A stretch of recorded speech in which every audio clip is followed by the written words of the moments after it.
Today's scripture is taken from Matthew 6:19 to 24 and Matthew 13:44 to 46. Matthew 6 says, "Do not store up for yourself treasures on earth where moth and vermin destroy and where thieves break in and steal, but store up for yourselves treasures in heaven where moths and vermin do not destroy and where thieves do not break in and steal. For where your treasure is, there your heart will be also." The eye is the lamp of the body. If your eyes are healthy, your whole body will be full of light. But if your eyes are unhealthy, your whole body will be full of darkness. If then the light within you is darkness, how great is that darkness? No one can serve two masters. Either you will hate one and love the other, or you will be devoted to one and despise the other. You cannot serve both God and money. Matthew 13 says, "The kingdom of heaven is like a treasure hidden in a field. When a man found it, he hid it again, and then in his joy went and sold all that he had and bought the field. Again, the kingdom of heaven is like a merchant looking for pearls. When he found one of great value, he went away, sold everything he had, and bought it." As a young lady working in an office environment, I used to, rather foolishly, indulge in some rather unhealthy snacks. One such snack that I grew in favor towards was the Snickers chocolate bar. From time to time, around 2 in the afternoon, on my break, I would wander downstairs into the building vending machine and put in my coins in exchange for a tasty, nutty chocolate caramel nougat bar. It never disappointed until it did. You see, one day that bar did not taste as delightful as it normally did. When I bit in, it was hard and tasteless. The ooey had lost its gooey, and after trying to imagine it was better, finally resorted to throwing it away in the nearest garbage can. I was disappointed after having paid full price for something so terrible. Contrary to the commercials, Snickers did not satisfy.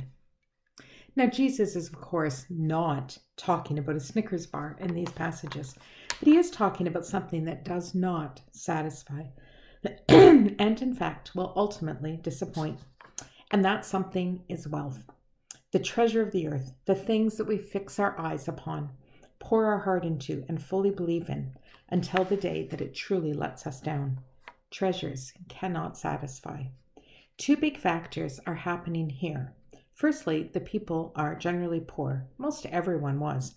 For many, it was quite literally a hand-to-mouth existence. Not only could they not adequately provide for themselves, but they had families, and they wanted nothing more than to be able to provide a little bit of security for them. Secondly, wealth was considered a blessing from God, so most people wanted it. Most did not consider it a bad thing in any way, but rather a sign of God's blessing. So they certainly weren't about to look down on it and only longed for it to be more because they too wanted to receive it. So in the human mind of the peasants of the day, mostly who Jesus would have had interaction with, they were actively seeking after it in a way that was so passionate it had become their God, their master. Not only did you work hard, but you might try to hide what you had, maybe in a hole in a field, or you might become part of a revolution. There were many at the time to overthrow governance and to get what you thought people deserved. You might have been extraordinarily frugal, refusing to share with even the most disadvantaged among you, believing this is what God might actually want as it lined up with human wisdom. The problem with seeking after wealth was that it not only became an obsession and disrupted the overall peace, it was also possible to lose it. The translation I read from this morning says, "Do not lay up for yourselves treasure where moths and vermin destroy and thieves break in and steal." You may have heard rust from the King James or another translation, but apparently it wasn't a good translation from the Greek. Either way, they're temporal. They cannot guarantee the survival of their wealth. Bandits could destroy you and you have nothing. They could find what you have hidden in the field. Remember, there's no banks then. Your government could overtake you or someone could overtake them. There were no guarantees of being able to keep it all and to put your trust in it. Yet people did regularly. It was truly their God, and they were enslaved and unable to free themselves. In today's world, in the part of the world in which we live and in other parts of the world, we too have made the pursuit of wealth our God. Not only do we work hard to get what we have, but we might try to hide it, whether in a secret closet stash or in an out-of-country account or by cheating on our taxes. We might be thinking that the secret to maintaining our treasure is in fact overthrowing a government that in our minds takes too much and electing a new one. Wealthier can also be destroyed. Not only does it not satisfy, but it can also be lost to things out of your own control. You might not have moths or vermin in your home, but you can definitely lose what you have to a thief. Maybe they don't break in and steal things, but other things steal. Addictions steal your resources, gambling, drugs, alcohol. An overzealous appetite for the things of this world can consume faster than one can ever hope to replenish. So you see, our worlds are not so different. In both the ancient world and ours, the anxiety over and the pursuit and protection of worldly treasures are all consuming. They have become our gods. And not unlike our ancestors, we too have become slaves to something that is a false god. So what's Jesus' answer to this? Change the treasure that you're seeking after. Store up for yourselves treasures, yes, but treasures in heaven, the kingdom of heaven. You are seeking, Jesus says, after things that will never satisfy you and will not last. There is something that will satisfy and is of lasting value. It's the kingdom of heaven. This is not just a place in the hereafter where we get to live with our family and friends forever and ever, but a place that we can enter into while we are still living here on earth. Jesus often talked about how the kingdom of heaven is at hand, how it's right here, but so many of those cannot see it. The reason they couldn't see it is they've not been willing to open their eyes to it and have not sought after it.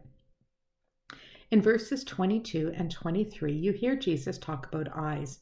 It sounds a little bit weird, about light and darkness, about healthy and unhealthy. But what it refers to, according to scholars, is a generous person, he or she whose eyes are full of light, versus a stingy person, he or she whose eyes are full of darkness. Jesus then gets into serving God or money, but you can't go after both because they are opposing values. You will literally become a slave to one or the other. In the second text from Matthew in chapter 13, verses 44 to 46, Jesus talks about finding the treasure of the kingdom of heaven. He gives two illustrations. One is somebody finding treasure in a field. Presumably someone has hidden their treasure in a field and was possibly overtaken, and no one knew where it was hidden. A passerby trips on it, realizes what he's found. The field is for sale, so he sells what he currently has to buy this field because he knows it is worth so much more. He's definitely stumbled upon something important. The second is of a knowledgeable person who goes looking and finds the treasure worth purchasing, so they sell everything to get it. Two different approaches, but they both find something of incredible value and are not so stupid as to pass it up.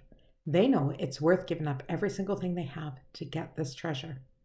The kingdom of heaven, says Jesus, is just that kind of a treasure, but literally it means giving up on everything you've got, all of your hopes and dreams and ambition to gain what God has to offer, to be generous beyond a fault because you know that God will provide. And what does Jesus say will happen with those treasures, the treasures of the kingdom of heaven? That they will never be stolen, that they will satisfy, and that the things of earth cannot destroy what you have received from God. What can that possibly be? What am I trading for?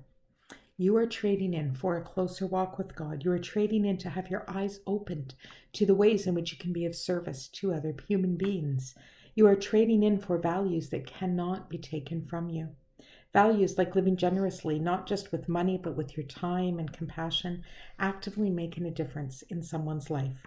Seeking wisdom and guidance in things that matter, the things that money cannot buy, the things that you have done and have said and have been to another person. The relationship you share with God cannot be stolen and will not be destroyed by things on this earth. Does this mean that I cannot and should not have money? No, it doesn't mean that. It means that it should not be your treasure. It shouldn't be the thing that is closest to your heart. It means that your obsession with it should not surpass the things that have more lasting value. Scripture is clear that we should seek to provide for ourselves and for our families. It is the pursuit of that above godliness that causes the problems. In conclusion, I want to share with you one of the many stories of people who pursued the kingdom of heaven and the impact that it made on my life. A number of years ago, as a young girl, we lived in a small village in Ontario. I'm not certain how I got to know the family, except maybe through a church event, But there was a lady around named Donna who lived not too far away from my school. She was friends with my mom and for some reason took an interest in me. I don't remember any significant contribution to my life, but I do remember her friendliness and that she treated me like another adult and not like a child. We discussed things that mattered, and she offered to teach me things that might help make my life a little better, such as learning how to sew my own garments. There was never any money transferred. She never got rich herself, just gave of her time to make a young girl feel loved and worth something. And I know for a fact that she reached out to many families this way, always caring, always loving, and always sharing, in particular, her faith in God. She never pressured me to join a church or share her beliefs. She only shared her love with a cup of tea, a glass of milk, or a place to sit in quietness. Her values were in serving God, never in serving money. It was never her aspiration. She made a difference in my life, and she reminded me that just being a good and kind neighbor was all that it took to make that kind of a difference. I've also met many people who spent their lives seeking after as much treasure on this earth as they could possibly gather up. They busied themselves and rarely had time to spend with their neighbors. Overwhelmingly, I can tell you, they never really made a difference, not in my life. If I wanted to be like one person, it was Donna, to be able to share the love of God to another person who might really need a friend at that time.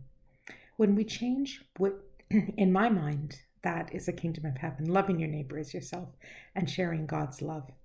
When we change that which we treasure from the things of this world to the treasures of the kingdom of heaven, we can be certain that the value that we seek to leave and the people we seek to reach will be attained and it will never be taken from us.